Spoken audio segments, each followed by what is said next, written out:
నాకు ఆశ్చర్యకరమైంది ఏంటంటే, ఇది పొలిటికల్. ఆశ్చర్యకరమైంది ఏంటంటే, ఇన్ని ఫెసిలిటీస్ లేకపోయినా మాలాంటి వాళ్ళ దగ్గరికి వచ్చి ఎందుకు అరెస్టులు చేసేవారో మాకైతే అర్థం కాలేదు. పోలీసులు ఎందుకు అంత ప్రాణం పెట్టి పనిచేశారు?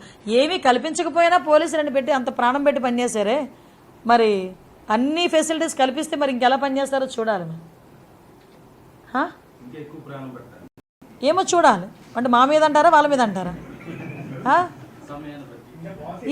నేను ఇంకోటి కూడా చెప్పా, ఎట్టి పరిస్థితుల్లోని కూడా సమయానికి అనుకూలంగా ఏదో సేఫ్ గేమ్ మాత్రం ఆడద్దు.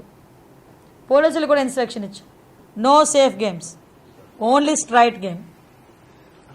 ఎట్టి పరిస్థితుల్లోని 3 నెలల్లో మార్పు తీసుకొస్తాం. 3 నెలలు టైం ఇచ్చా. 3 నెలల్లో ఎట్టి పరిస్థితుల్లోని వైజాగ్లో గంజాయి అన్నది ట్రాన్స్పోర్టేషన్ కానీ గంజాయి విచ్చలవిడితనం కానీ మేము తగ్గిస్తాం.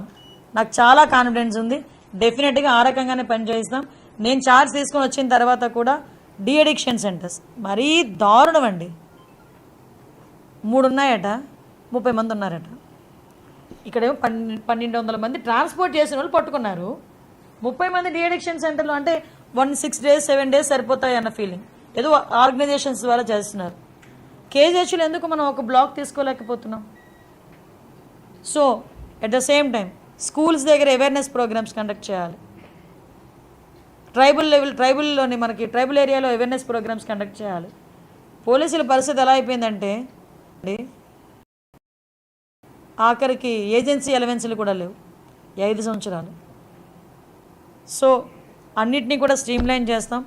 అట్ ద సేమ్ టైం ఇంకోటి కూడా చెప్పాను, ఏదైతే మహిళా రక్షణ విషయంలో ట్రాఫిక్ పోలీసులు కూడా చాలా అప్రమత్తంగా ట్రాఫిక్ని ఎంతైతే మీరు కంట్రోల్ చేస్తారో, స్కూల్ ఏరియాస్లో స్కూల్ జోన్స్లో ఈవ్ టీజింగ్ మీద కూడా అంతే దృష్టి పెట్టండి.